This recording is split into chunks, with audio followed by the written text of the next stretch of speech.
Hi everyone, it's Chef Rose here, and it's yeast bread day. Actually, 2 days of it. The videos this week, and then the videos next week will be on yeast bread. So hopefully you learn how to make bread. Some of you maybe already know, but this is going to be a tutorial on how to make a simple bread. We're going to do Italian bread on page 127, and you can make pizza dough with it. So I'm going to do a demonstration on making a pizza, homemade pizza, which always tastes better than one from around the corner. And then make a free form Italian bread loaf with it. So what I did is made one batch of the recipe, or half a batch, I'm sorry, half a batch already. So we have a partially finished dough that we'll make into a pizza. And then I'm going to show you how to mix it all the way from the beginning. There are 12 steps. It sounds daunting, but it really isn't. And some of them are very quick and fast. So make sure you know the 12 steps. We'll go over them as we go along. And well, let's get going. Okay. All right. 4 ingredients: bread flour, salt, yeast, and water. So today we're going to use instant yeast or quick acting yeast, and I hope you can find some in the store. I had a hard time finding it. Good thing I had taken some yeast from school home with me. So yeah, good. I hope you can find it. You can always order it. King Arthur flour is a really good source for bread flour and as well as yeast. So you can always order online if you want to try it and you can't find it in the store. All right, let's get started. All right. Step 1, scale ingredients. Okay, so flour, I did it in grams. This is half a recipe, 375 grams of bread flour. And I'm just using what I could find in the store, Pillsbury bread flour. And remember, this bread flour is going to have a little more protein, but certainly if all you can find is all-purpose flour, you can use the all-purpose flour. Here's the instant yeast, 4.5 grams, and usually they come in packets of 1/4 ounce each, like 3 packets. So to do a full recipe, you would need about 1.5 packets. Yeast, salt. Salt, you can use sea salt, iodized salt, table salt, kosher, lots of different kinds of salts. But I just have a regular table salt here of 7.5 grams and 240 grams of warm water. The water is about 100 degrees. And that's what I want. You don't want it too hot. You want to make sure it isn't too warm. Okay? So I actually put together a little bowl here just so you can see some yeast, a tiny bit of sugar, and some warm water. So you can see kind of what happens when you basically give some warm water to yeast. And yeast is a fungi, and it's basically in the air surrounding us. So the warm water is going to have the yeast to start to feed, and you'll see it start to change and foam up as we go along here. So just want to put that out there. So step 1, scale of ingredients. Perfect. Got that done. Great. Next, step 2, mix. All right. This is pretty simple. It's kind of called the straight dough method. Everybody in the pool. All right. So into the pool, but first it's very important. I like to do the warm water first, then the yeast. Oh, sorry. That's my oven. It's all set for the pizza. So flour next. Put all of it in. And then the salt always lasts on top because I need salt for flavor, but salt and yeast don't like each other. In fact, the salt is in this mixture to really control the yeast and make sure it doesn't feed out of control. Once I made a bread at a caterer and I forgot to put the salt, and I couldn't figure out why the dough was rising so quickly, and turns out I had forgotten the salt. So of course the bread tasted awful. I couldn't serve it, but we managed to actually make croutons out of it and then they salt it a little bit when they put it in the oven to toast it. So a great way to use up a big mistake I made, but not just throw it away. So you can see I'm just bringing everything together. This would be called the pickup stage, where I'm just picking up all the ingredients. You see I'm using like a bench scraper to help it out. But I really don't need a mixer for this. You know, it's such a small amount of dough. And when we would have done it in class, I would have had you do it by hand like this. You can feel for how moist it is. Does it need more flour? Does it need more water? So I'm going to now take all that off the bench scraper and bring it onto a silicone mat. I'm just going to get my hand in there now. And just now, this is the next stage. If you read your book, it'll tell you it's called the cleanup stage, and it's cleaning up everything in the bowl. So the dough should feel moist, but not sticky. See, it's not really sticking to my hands, a little few pieces, but for the most part, and it's not sticking to the bowl. So perfect. All right, once it's kind of cleaned up the bowl, put it onto your mat, and you're going to start kneading. So the kneading is going to develop the gluten. Okay, so they'll tell you to take it, fold it in half, push it out, fold it in half, push it, and keep turning it. And that's kind of what I do. Everybody kind of has their own little method. I like to use 2 hands. I'll even go like this. 1 hand, 2 hands. I'm kind of doing the same thing, and I'm not stretching it, I'm moving it, duplicating what a mixer would do. All right, and then I add a little flour. I'm going to have just a little flour if I need it. Need it? Get it? Need it. Oh, I thought that was funny. All right.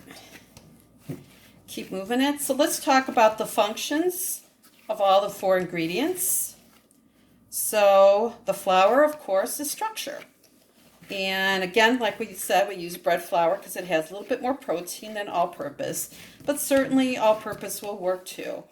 But once the flour is hydrated from the water and mixed, it's going to produce the gluten. And I'm going to show you how to know when you've mixed this long enough and when the gluten is developed. All right, so I'm going to just dust just a little bit. Don't put too much. If you end up putting too much flour, it's going to be dry.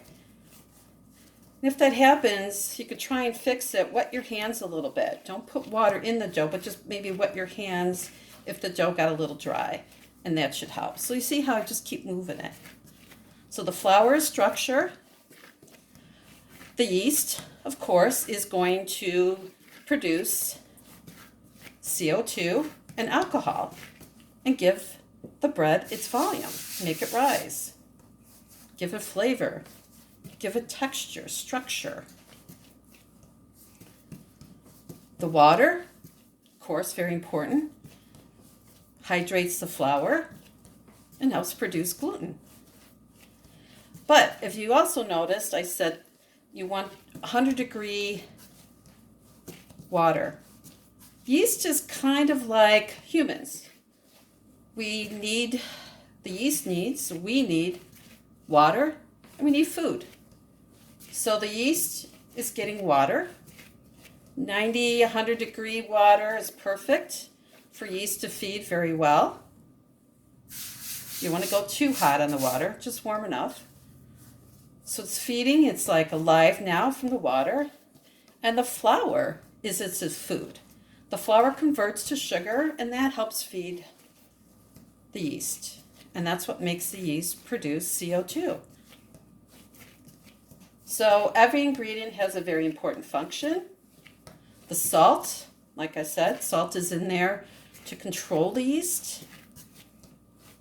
Make sure it doesn't get too crazy, out of control. What's nice about mixing it by hand is you can feel when that gluten is starting to form.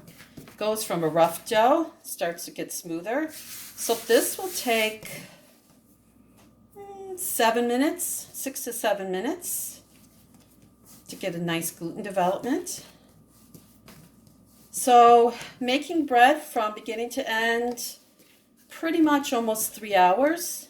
But what's nice, you can make it, let it ferment, walk away, come back, shape it, let it rise again. So it's not like you're spending 3 hours completely on making it.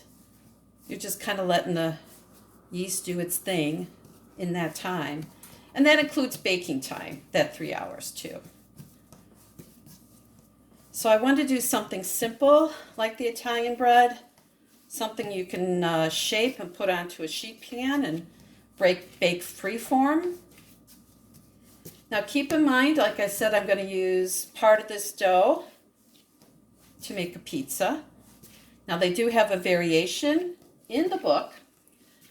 You can add a little bit of olive oil or vegetable oil, and even if you wanted a little sugar. But keep in mind, adding a fat like an oil or sugar will soften your crust. So maybe you like a softer pizza dough. Great. I like it thin and crispy. So I have added no oil, and I've added no sugar. Now let's say you decide to make a loaf like they show in the photo in the recipe. Then add a little bit of sugar, half teaspoon. Teaspoon is fine. Add the oil, and that will extend the shelf life of that bread. Remember, fats and sugars extend the shelf life of baked goods. If you remember, sugar is hygroscopic, which means it's going to absorb moisture from the environment. So that's why a lot of people put a little sugar in their bread. Not only does it keep it fresh longer because it absorbs moisture from the environment, it helps with crust color as well. So sugar has its place, and it's food for yeast. So little sugar does a lot of things. All right. So I'm going to take a look, and this is in chapter 7 of your book, How to Check. It's called the window pane test. So you take a good amount here, about a tablespoon or so, and I want to shape it into kind of a square, but you see I keep tugging it. I don't pull it, I just give it a tug. I want to see how elastic the dough is. See how it's got some elasticity to it? And that's what I'm looking for. Stretch, stretch, stretch. So it's getting there. Just need maybe a couple more minutes. And I want to show you, if I can show you really well, what it looks like, the gluten structure. But they actually have some really good photos in chapter 7. So make sure you take a look at that. Let's take a look at the yeast. Definitely getting foamy. So a lot of chefs, if they're not sure how old the yeast is, will do that. It's called proofing the yeast, proving that it's still alive and it'll work. Nothing worse than making bread and all of a sudden you're like, oh man, the yeast was old and it doesn't rise. So yikes, you don't want to do that. It's feeling really good. Beautiful. It's getting there. It's a good workout. If you're not getting enough exercise, it's a really nice workout. So for the pizza, I've got my pizza sauce, got some mozzarella cheese. I've got some interesting Italian sausage I bought at Mariano's. It's got green peppers and mozzarella in it. Ooh, can't wait to try it. Sounds great. Actually, one of our students, if you guys know Tom, he works at Mariano's in the meat department, and he mentioned this sausage a while back, and I'm like, huh, I'm going to have to try it. So, all right, see, just push. Look at it's moist. I wish you could feel it. Like now in class, I would have having you feel it, so you could feel, but see, it's not sticking to my hands. Push. See how I kind of fold and push it back. And again, everybody has different methods. Again, duplicating. If I had this in a mixer, I remember one of my early classes, we only had so many mixers, but I really wanted them to do it by hand because maybe you don't have a mixer when you want to make it at home, or you don't have one at work. And so knowing how to make it without the use of equipment I think is always a good thing. And you get to feel it. Oh, feels really good. All right, looks smooth, feeling good. Take out my piece, get my fingers with a little bit of flour, and turn and stretch. You kind of make it square if you can into a window. And I just give a tug, tug, tug. Yeah, it feels really good. Look at that elasticity. It should stretch pretty far before it eventually breaks. So I want to show you, it's very cool. I tried to put a, hopefully you can see the gluten structure. I'm not sure if you can see, but I can see it. It looks great. All right, so I'm going to take the same bowl. I mixed it in. Spray it. I don't want the dough to stick as it rises. There we go. Nice warm place. In this case, make sure you cover it, of course, too, so it doesn't get a skin. In this case, I'm going to put it right on top of my oven because it's getting ready for the pizza, so it's a nice warm place. You don't want to get too hot. It usually should be draft-free, too. So this will take 45 minutes to about an hour, depending how warm or cool your kitchen is. All right, so I'm going to put this off to the side. All right, let's move things around here. All right, so let's move on to step 3, which is fermentation. So basically, as we let the dough sit, the yeast will feed on the starches and sugar in the dough to create carbon dioxide and alcohol. The dough volume will expand during this process. All right. So here's the dough I made earlier. And I kind of put a little post-it note thing, but just so you can see. So it's a way to know that it's doubled in size. Look at that. Beautiful. You can smell it. It smells great. It's got some nice carbon dioxide going on in there. All right.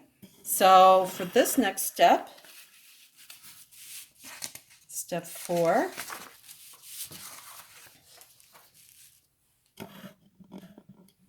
is folding. So there's 3 reasons we fold: to expel excess carbon dioxide, help to develop this gluten structure even more, and equalize out the dough temperature. Okay, the dough temperature, generally I want it to be around 80 degrees so that the yeast feeds really nicely. But you don't have to worry about it. But let's just kind of take a quick see where I'm at. I've got my handy thermometer. And oh my God, perfect. 78 degrees. So perfect ideal conditions for yeast to grow. All right, so now I'm going to fold, empty it from the grease bowl. And I kind of just press down on it and then fold. You fold this way, fold that way. And kind of just give it a good kind of push. You can pull it out a little bit. All right, that's easy. Step 4, folding. All right. Step 5 is dividing or portioning. So this is a good amount of dough, should make 2 pizzas. So I'm actually going to cut it in half.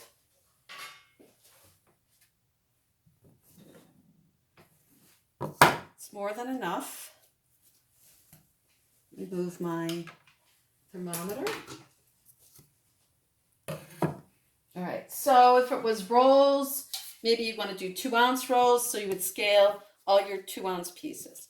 So I'm doing a pizza to go on this pan that I have that's made for pizza. It's got all these perforated holes in it, so it's perfect. So But next step, before I even do that, is rounding. So I take this piece and basically I pull on it, or another way of looking at it is pull up all the edges like this. Pull up all the edges, kind of makes a little purse, they call it. Pull up the edges and then just round it. So what this step does is that we're going to rest it now, and it's going to make my final shaping easier by doing that rounding. But again, I'm going to keep the dough covered. Always keep the dough covered from start to finish so it doesn't form a skin. Okay, perfect. Okay, so while that's rounding, actually at step 7 is the bench rest. So now this relaxes the gluten, and so when I go to roll it out or shape it, it's going to make that process much easier. So this is about 10 minutes. So while I'm doing that, I'm going to go ahead and get my sausage ready for the pizza. So I just bought a link of the sausage. You can buy Italian sausage, hot, mild, obviously with some ingredients added. But you can buy as a link, or you can buy a bulk that can go right on pizza. But even if you buy a link, you can certainly just pull out pieces from the casing for your pizza. You don't want to make them too big. You want to make sure that they're going to cook in the amount of time needed. So bite-sized pieces. See, I'm just pulling it out. So like I said, this has got mozzarella and it's got green peppers. Very cool. I can't wait to try it. Tom told me it was awesome, so I'll take his recommendation to heart. But of course, you can put anything on your pizza that you'd like. That's what's so nice about homemade pizza. You can control the way the sauce tastes and what you put on it. There's just something about making your own versus ordering it, and they've gotten really expensive. To make this basic dough, it's pretty cheap. You know, flour's like $4 for 5 pounds. The yeast, a few dollars. Salt is nothing. Water's nothing. So, and just whatever you want to spend on your ingredients. Okay. So what's nice about pizza is basically this will be the last step. Well, step 8 is makeup and panning. So obviously we're going to roll it out and put it on the pan, but we can skip the next 4 steps on pizza. Step 9, which is proofing. Did a whole loaf of bread. Step 10, of course, we got to bake this, of course. But you can skip these other steps, the remainder of the steps. Pizza doesn't have to be proofed. Pizza dough doesn't have to be proofed. But if you're making a loaf of bread, you have to proof it. And what proofing is a continuation of fermentation with the shaped loaf in a warm place, but usually we add a little bit of humidity. And so in video part 2, I'm going to show you how to put some hot water in the bottom of your oven to create kind of this warm, humid environment for when we do a whole loaf of Italian bread. All right, so it's really important that you rest that dough. Here's the dough resting. Again, it won't stretch, it won't roll if I don't let it relax. Taking a look at our foamy yeast. So basically, yep, it's working. Yep, beautiful. Okay. All right, so join me in the next video where I will roll out the pizza dough, assemble the pizza, and get it into the oven. That'll be part 2. All right, thanks. Bye.